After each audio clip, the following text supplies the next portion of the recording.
안녕하십니까. SPM 리서치의 김영지입니다. 나스닥 선물이 2만 포인트를 넘어가고 있습니다. 제가 나스닥 선물 2만 포인트는 하나의 또 분기점으로 생각을 하고 있는데 그걸 넘어서고 있기 때문에 좀 포지션을 조절을 하고 있습니다.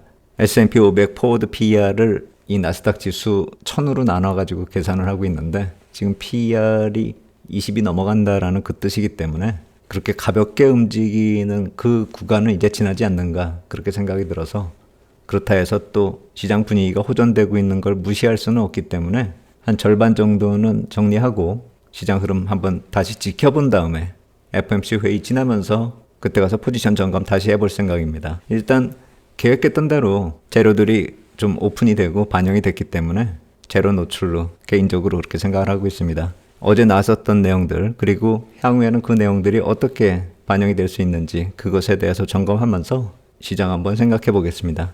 미국 경제가 당장 지금 어떤 일이 벌어지고 있는지 그것이 참 헷갈리는 상황이다. 이런 논조의 분석들이 많습니다. 누구나 같은 생각을 가지고 있을 것입니다. 지금 경제가 어떤 건 좋아지고 있고 어떤 건 또 나빠지는 듯하게 보이는데 시장은 계속 흐름 자체가 긍정적으로 가고 있습니다. 그러니까 시장이 맞는 건지 아니면 사람들이 느끼는 게 맞는 건지 헷갈리고 있는데, 그것에 대해서 조금 더 들어가 보면은 그렇게 느낄 수밖에 없는 여러 가지 측면에서의 디커플링, 그걸 좀 살펴봐야 될 것 같습니다. 먼저 어제 나왔었던 GDP 다시 한번 보겠습니다. 2022년 이후로 많이 안 좋은 그런 지표다, 이렇게 분석이 되고 있고요. 조금 더 길게 보는 그 측면에서 봤을 때는 2008년까지도 좀 점검을 하죠. 2008년 금융위기 이후에 또 몇 번 있었고, 팬데믹 때 나타났었고, 그 이후에 한 번, 그리고 그 이후로 또 지금 나타나고 있고요. 그러니까 이 위의 그림은 2022년 요때 나타났었던 일 다음에는 처음이다, 이 얘기죠. 과거에는 좀 몇 번 있었고요. 하지만 이렇게 역성장이 나타나는 그 상황에서는 경제 상황이 많이 안 좋았을 때 이런 모습이 나타나죠. 금융위기나 팬데믹 이때 말고도 2000년 초반 때 IT 버블 때도 이런 비슷한 모습 나타났고요. 그러다 보니까 이런 GDP 수치가 나오면은 아무래도 시장에 부담을 줄 수밖에 없는데, 근데 그 세부 내용을 봤을 때 항목별로 살펴보면 수입이 이렇게 크게 늘어났잖아요. 이게 작용을 했다라는 것이죠. 요 맨 아래가 순수출인데 이게 마이너스로 늘어났잖아요. 그러니까 수입액이 많이 크게 증가했기 때문에 그래서 GDP가 좀 악영향을 받았다. 이건 사실 시장에서 이미 계속 얘기가 나왔었던 것이죠. 어제 수치가 이제 공개가 됐을 뿐이고요. 그래서 관세 이전의 수입을 미리 해서 이런 모습이 나타났다라고 한다면은, 이러한 수입이 나타난 다음에는 재고가 쌓이기 때문에 이 수입이 줄어들면서 GDP가 좀 개선이 되겠죠. 그래서 이 민간 수치만 따져보면 그렇게 크게 안 좋아진 것은 아니다, 이렇게 분석이 나오는데, 일단 이런 내용이 단기적으로는 좀 부담스럽게 시장에 작용이 된 것이 사실이고, 향후에 개선되는 건 또 확인을 해야 되기 때문에 당장의 악재를 시장이 그냥 다 무시하기에는 힘들다, 이렇게 봐야 되겠죠. 미국 통계국에서도 이렇게 표현을 하고 있죠. 민간 쪽 집계를 보면 1분기가 3% 정도 성장을 했다. 4분기 2.9%보다 오히려 늘어났다, 이렇게 표현을 하고 있습니다. 그래서 관세를 앞두고 비축을 하는 그런 목적의 수입품 급증을 제외한다면은 미국 구매자에 대한 실질 최종 판매 그 수치는 오히려 늘어났다, 이 얘기죠. 그러니까 수치가 복합적으로 작용이 되고 있는 것이고, 지금이 시기적으로 좀 과도기적인 측면이 있다, 이렇게 봐야 되겠죠. PCE 지표를 놓고 봐도 떨어지고 있습니다. 안정이 되고 있는 거죠. 코어 쪽은 이 푸른색인데 4년 내 최저치를 기록하고 있고요. 음식하고 에너지를 포함한 이 빨간 수치는 변동폭이 상당히 크죠.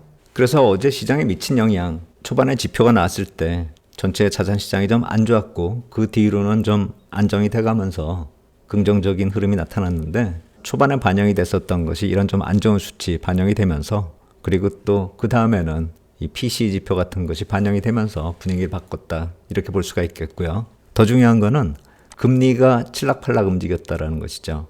4.2 부근에서 왔다 갔다 하고 있는 그런 모습. 지금 이건 일봉상의 흐름이고요. 분봉으로 따져보면 이런 식인데, 어제 지표가 나왔을 때 4.13까지 떨어졌다가 다시 4.2를 넘어서는 그런 모습 나타났습니다. 상당히 크죠? 이렇게 금리가 올라갔을 때 시장이 좀 안 좋게 반영이 되는 것이고, 그게 안정이 되면서 전체적인 자산시장이 좀 긍정적으로 반영이 됐다, 이렇게 보시면 될 것 같고요. 이 4%의 의미, 금리 4%의 의미가 여러 가지로 작용이 되고 있죠. 실물 경제 쪽으로 대출 금리하고 연결되기 때문에 소비하고 투자 같이 연동돼서 움직이는 것이고요. 인플레이션하고 연동되고 또 주식시장은 포워드 PER 계산하면서 예상 투자 수익률이 국채 시장보다 높으냐 낮으냐 그것에 따라서 주식시장에 대한 투자 메리트가 결정이 되죠. 4.5%까지 올라갔었을 때 그때 기준으로 포워드 PER이 22배를 넘어가면 그러면 주식 투자할 필요 없는 게 아니냐 이제 그렇게 계산이 되는 것이죠.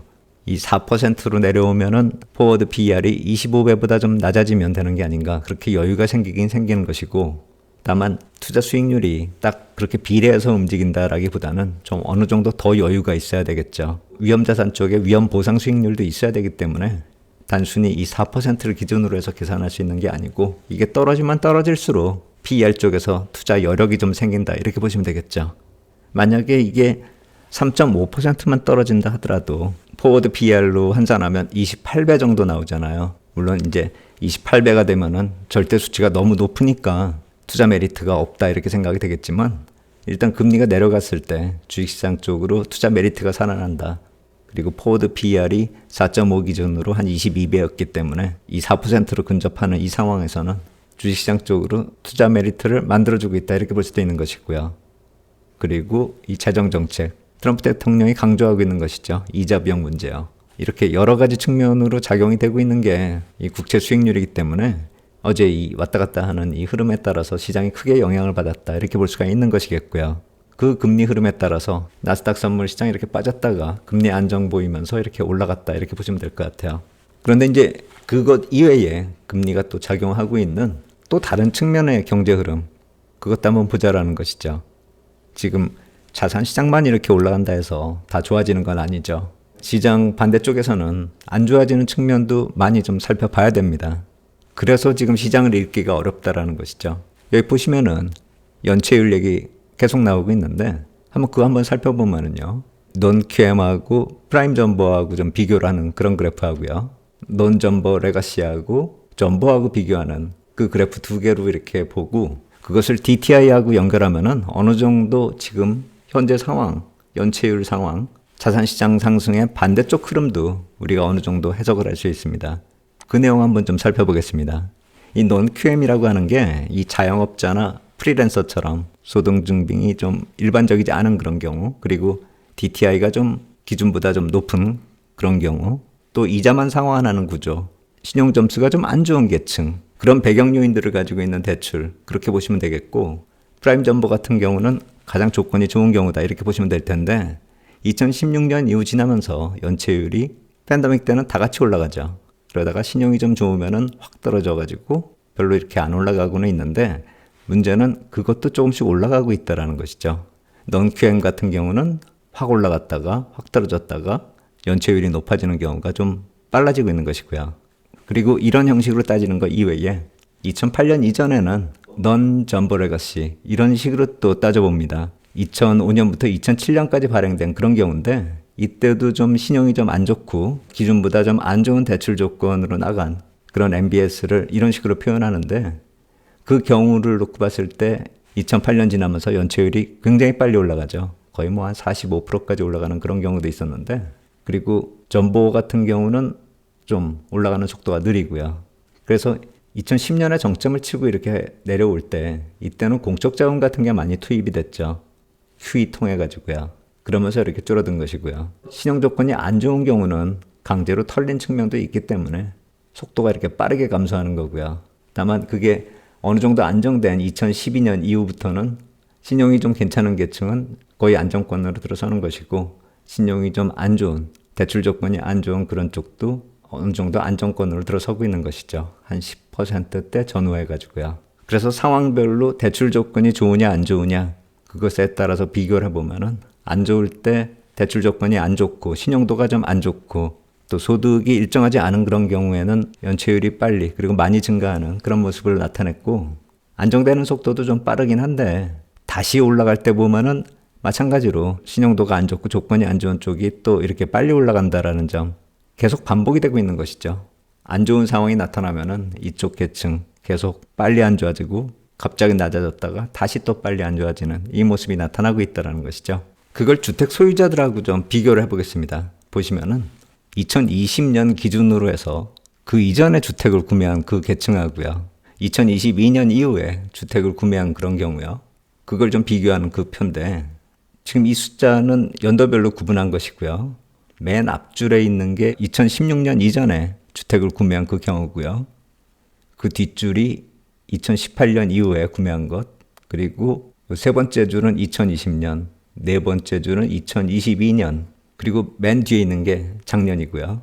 그렇게 따져봤을 때 이 DTI 같은 경우는 이 앞줄, 그러니까 저금리 때 대출을 받은 그 경우는 DTI가 12% 미만이고요. 이 뒷줄 보면은 키가 크죠. 대부분이 20%고 요 낮은 게 23.9%입니다. 그러니까 요 앞에 거는 2020년 기준으로 놓고 봤을 때는 기존 주택이라고 봐야 되겠고 2022년, 그러니까 팬데믹 이후에 금리가 높아진 이후에 그때 대출을 받은 경우는 대출 상환하는 그 금액이 소득 대비 거의 24%가 된다라는 것이죠. 그렇다면은 아무리 신용도가 높고 우량 대출자라 하더라도 이쪽으로 갚아야 될 돈이 많아진다면은 다른 쪽으로 돈을 갚을 그럴 능력은 감소되겠죠. 그래서 이 금리 자체가 모기지 금리가 높아졌기 때문에 주택 관련 원리금 상환이 커지기 때문에 다른 쪽으로 상환할 여력이 많이 떨어진다. 이렇게 볼 수가 있는 것이죠. 그게 여기 이렇게 노란색 선 프라임 전보도 올라가는 그 이유가 된다는 것이죠. 그래서 이 금리 문제 4% 중심으로 얼마나 낮아질 수 있는가, 그게 실물 경기 쪽으로 상당히 중요한 의미를 가지고 있다는 것이죠. 자산 시장이 영향을 받는 것보다 실물 경기 쪽으로 영향을 주는 게 오히려 광범위하게 더 많은 계층에 영향을 준다, 이렇게 볼 수가 있는 것이죠. 그래서 최근에 나타난 경제지표 때문에 이렇게 금리가 급등락하는 모습, 그게 자산시장 쪽으로 크게 영향을 미친다, 이렇게 볼 수가 있는 것이고, 경제지표 이렇게 나오는 것 그 자체가 전 계층의 평균치다, 이렇게 볼 수가 없다라는 것이죠. 연체율이 이렇게 변하는 이 모습을 놓고 봤을 때 과거처럼 어느 통계를 가지고 수치 분석을 하는 데 있어서 한계가 있을 수밖에 없고, 그 한계가 나타나는 이유에는 너무 다양한 변수가 있고 또 계층도 다양화되고 있고요. 그 다양화된 계층이 경제 여건에 따라서 디커플링이 계속 반복 확산되고 있다는 것이죠. 그래서 거시경제 데이터, 경제 데이터 보면은, 경제 수치 보면은 좀 좋아지는 그런 측면이 많이 강조되기도 합니다. 그 배경에는 경제 여력이 좀 많은 경우가 거시경제 데이터에 미치는 영향이 더 커지고 있고, 반대로 연체율 관련된 그런 신용 연체 데이터는 안 좋아지는 걸 그대로 나타내기 때문에, 그리고 경제력이 크냐 적으냐 그걸 떠나서 수치로 그대로 반영을 하고 있기 때문에 약화되는 소비자의 숫자나 아니면 여건이 그대로 반영이 되는 것이죠. 그래서 거시경제 데이터하고 신용 연체 데이터가 서로 괴리가 나타날 수밖에 없다라는 것이죠. 경제 계층 안에 디커플링이 있듯이 그로 인해서 통계하고 실제 상황하고 어느 정도 간극이 발생되고 그 자체도 디커플링으로 연속화된다는 것이죠. 어제 나타난 그 지표 하나만 놓고 보더라도 이런 식으로 확대 해석이 아주 커지기 때문에 미국 경제가 지금 당장 어떤 일이 일어나고 있는지 정확하게 파악하기가 너무 힘들다, 그렇게 표현이 되고 있는 것입니다. 그러다 보니까 시장도 이렇게 폭락했다가 다시 급등하고 하는 모습, 분명히 여기에 판 사람도 있고 여기서 사는 사람도 있을 것입니다. 어떤 관점으로 시장을 보느냐에 따라서 판단이 정반대가 될 수밖에 없다는 것이죠. 참 쉽지 않은 그런 시장이 계속 반복되고 있다, 이 점을 좀 살펴봐야 될 것 같습니다. 그리고 어제 분기 자금 조달 계획 한번 살펴보겠습니다. 이쪽에서는 유동성 관련된 호재성 재료가 또 나오고 있습니다. 전체적인 수치는 제가 말씀을 드렸죠. 1분기 때 이렇게 예정돼 있었던 게 줄어들면서 2분기 발행량이 늘어났다, 이렇게 변했다, 여기까지 말씀을 드렸죠. 어제는 그것에 대해서 이제 구체적으로 비일이 얼만큼, 그리고 노트본드가 얼만큼 늘어날 것인가, 그것에 대해서 또 수치가 나왔는데 제가 그것도 이 그래프로 표현을 해보겠습니다. 지난 분기 때 이런 식으로 표시가 됐었거든요. 1분기 때 노트본드가 4,510억 불, 비일이 3,640억 불, 이런 식으로 발행이 되고요. 2분기 때는 노트본드가 5,050억 불, 비일이 3,820억 불, 오히려 감소하는 이런 식으로 발행이 돼서, 그래서 전체 발행량이 이런 식으로 이루어진다, 이렇게 얘기가 나왔었던 것인데 이번에 수치 나온 거 보면 이렇게 또 변동이 됐습니다. 1분기 때 왜 발행량이 줄었느냐, 그걸 따져보니까 노트본드 쪽이 많이 줄어들었고 빌도 마찬가지로 줄어들었습니다. 이 4,510억 불, 3,640억 불 이렇게 발행한다라는 게 뚝 떨어진 거잖아요. 요거요. 이게 이렇게 됐다라는 것입니다. 중장기물은 그렇게 많이 줄어든 게 아닌데 바이백이 중장기물 쪽으로 집중이 됐기 때문에 그거마저도 감소된 것이고 빌 쪽을 의도적으로 상당히 많이 줄였다 이렇게 생각이 됩니다. 단기물 많이 발행한다 옐런 장관 많이 비판을 했잖아요. 그러면서 베센트 재무장관 들어서면서 의도적으로 좀 줄인 게 아닌가 이렇게 생각이 되는데 그게 이제 2분기부터 좀 달라집니다. 2분기에는 이렇게 빌 마이너스였었던 게 이번에 계획이 바뀌면서 마이너스에서 확 늘어났죠. 그러니까 이전하고 달라진 게 노트본드 늘어난 양은 별로 크지가 않아요. 한 20억 불 정도? 근데 이 아래쪽으로 3,820억 불 내려와 있었던 게 70억 불로 플러스가 되죠. 그러니까 단기물 발행이 많이 늘어나는 것이고요. 3분기를 놓고 보더라도 4,670억 불 노트본드 발행량이 늘어나는데 빌 발행량이 870억 불 증가하는 걸로 계속 증가 추세가 연장이 됩니다. 여기에는 단기물을 늘리는 데 있어서 페드 쪽에서는 좀 늘려야 된다 이렇게 계속 주장을 해왔었는데 베센트 재무장관이 들어서면서 단기물을 좀 줄였는데 이제는 베센트 재무장관도 늘리는 쪽으로 가고 있습니다. 그 배경에 스테이블 코인 관련된 내용이 또 나옵니다.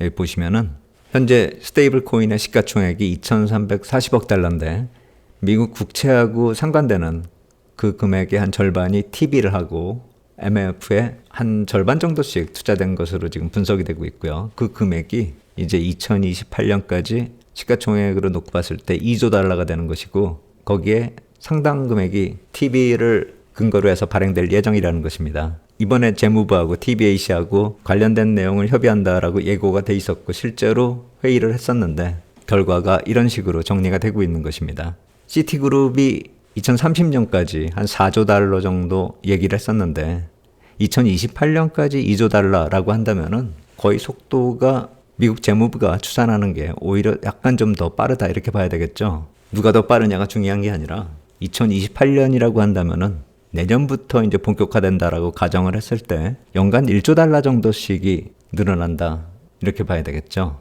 그리고 그러한 영향이 미국 국채 수요에 긍정적일 것이고 부채를 근거로 해서 코인이 발행된다 그 개념이기 때문에 근간이 되는 국채 쪽으로는 긍정적인 작용이 나타날 수밖에 없겠죠. 다만 이제 유동성이 이쪽으로 들어가니까 은행 같은 경우는 현금 유통이 좀 줄어들 경우에 이 신용 창출의 문제하고 더불어서 미국 국채에 직접적으로 또 은행이 투자할 수 있는 그 여력도 줄어드는 것이죠. 유동성이 스테이블 코인 쪽으로 쏠림 현상이 나타날 경우라고 한다면은 그 반대쪽은 좀 줄어들 수가 있기 때문에 나타나는 그 부작용도 생각을 해봐야 된다는 것입니다. 그리고 아주 실무적인 차원까지도 의견이 들어가고 있습니다. 스테이블 코인 쪽에서 지급하는 그 이자요. 국채가 만기되면 이자가 나올 거 아닙니까? 그리고 단기 국채로 운영이 된다라고 한다면은 이자 지급이 자주 있을 수가 있으니까요. 이것에 대해서도 영향을 한번 생각을 해봐야 되고 스테이블 코인에 기본적으로 베이스로 깔리는 수익이다 이렇게 볼 수가 있는 것인데 그렇다면 이 금액이 많이 커지는데 그렇다면 발행사가 그 이익을 계속 가질 것인가 그것도 우리가 생각을 해봐야 되죠. 그래서 그것에 대해서 어떻게 규제를 할 것인가 그것에 대해서도 이제 구체적으로 연구가 필요하다라는 그 얘기까지도 이제 거론되고 있습니다. 그러니까 이게 단순히 IB나 발행사들의 얘기가 아니라 이제는 재무부까지도 이런 얘기를 하고 있다라는 점을 생각해 본다면은 상당한 진척이 이루어지고 있다 이렇게 볼 수가 있겠죠. 다만 제가 생각했을 때는 이 이후로 진행 상황이 속도가 더 빨라질 수가 없기 때문에 코인이나 관련된 시세들이 이것 때문에 좀 긍정적인 작용이 나타났었다라고 한다면은 이 내용이 공개되면서 이제부터는 좀 속도가 좀 영향을 받을 수 있다. 그 점은 우리가 실전 전략에서 좀 생각을 해봐야 될 것 같다라는 생각이 듭니다. 예전에도 한번 말씀을 드렸을 것입니다. 전체적인 유동성 측면도 그렇고 스테이블 코인 관련된 그런 재료도 이번에 어느 정도 매듭을 지으면서 하나의 분기점이 될 수 있다라는 점. 그리고 그러한 점 때문에 저도 현금화를 좀 해야 되는 그 타이밍으로 이 분기 자금 조달 계획하고 FOMC 회의를 분기점이다 이렇게 생각을 하고 있는 것이죠. 그것 말고도 6주짜리 빌, CMB 발행 관련된 내용하고 바이백, 그 다음에 LPR 콜 이러한 조치들이 시장을 관리하는 측면에서 재무부가 많이 개입을 하는 그 모습으로 볼 수 있습니다. 특히 LPR 같은 경우는 바이백하고도 연결이 되고 최근에 유동성 흐름에서 금리가 칠락팔락 움직인 것, 그러한 점들하고 바로 연결이 되는 것이죠. 대량 거래에 대해서 어느 정도 규제를 하는 시스템이다, 이렇게 보시면 되겠습니다. 그래서 바이백 관련된 물건을 선점하는 그런 경우나 아니면은 금리 변동성을 자극시키는 그런 흐름은 미리 좀 조치를 취하겠다라는 그 뜻으로 보면 되기 때문에 이제 유동성의 리스크 요인에 대해서 재무부가 직접적으로 적극적으로 개입한다, 이렇게 보시면 될 것 같아요. 옐런보다 약간 좀 놔주는 듯한 그런 흐름이었는데 베센 재무장관이 상당히 적극적으로 개입하면서 시장 컨트롤을 직접적으로 세부적으로 하겠다라는 그 의지가 나오고 있다, 이렇게 보면 될 것 같아요.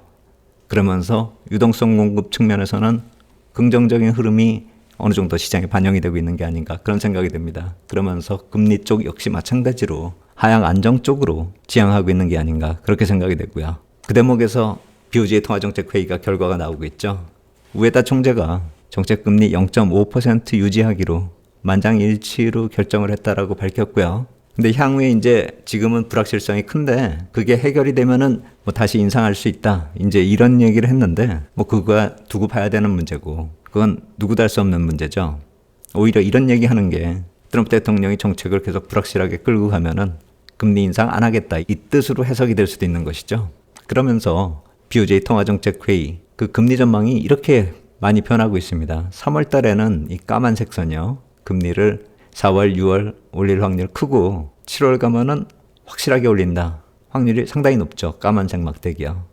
분기 경제 리포트가 페드 같은 경우는 3, 6, 9, 12로 나오는데 BOJ 같은 경우는 1, 4, 7, 10 이렇게 나오죠. 그러니까 4월이 좀 가능성이 크고 그것이 지나면은 7월이 상대적으로 확률이 높아진다, 이렇게 볼 수가 있는 것이고요.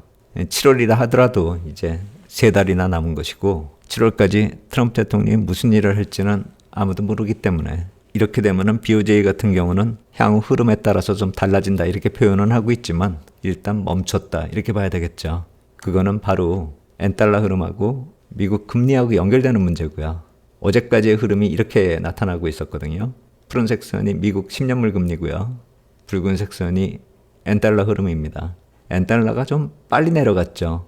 이런 식으로 괴리가 커지면은 둘 중에 하나는 비정상이다, 이렇게 봐야 될 테고, 금리가 높은 건지 엔달러가 빠르게 내려간 건지 그것에 대해서 결론이 나는 순간에, 오늘 결론이 났기 때문에 지금 현재 실시간으로 놓고 보면 여기까지 한 144레벨까지 올라온 상황이거든요. 그리고 이제 금리가 조금씩 안정이 된다라고 한다면은 금리 4%를 향해서 가는 것하고 엔달러 같은 경우는 145 넘어가면서 어느 정도 레벨이 만나겠죠. 엔달러가 상승하면서 금리는 하향되는 흐름, 그 다음부터는 또 동행한다, 이렇게 보시면 될 것 같고요. 이격은 이제 충분히 벌어질 대로 벌어졌다가 BOJ 통화정책 마무리되면서 수렴 과정으로 들어갈 것이다, 이렇게 보시면 될 것 같아요. 외환시장하고 미국 금리에 대한 답이 어느 정도 나오고 있다, 이렇게 보시면 될 것 같고, 그 역시 마찬가지로 유동성 측면에서 좀 긍정적으로 가고 있다, 이렇게 보시면 될 것 같아요. 나스닥 선물 2만 포인트 위에서는, 이 모습에서는 펀더멘탈 쪽으로 좀 더 관심을 가져야 되는 게 아닌가, 그런 생각이 들고, 그러한 관점에서 보면 어제 나온 MS 실적이 긍정적이었다라는 점, 그 점은 이익 실현을 생각하는 사람들에게 조금 늦출 만한 그런 이유가 될 수도 있다라고 생각이 됩니다.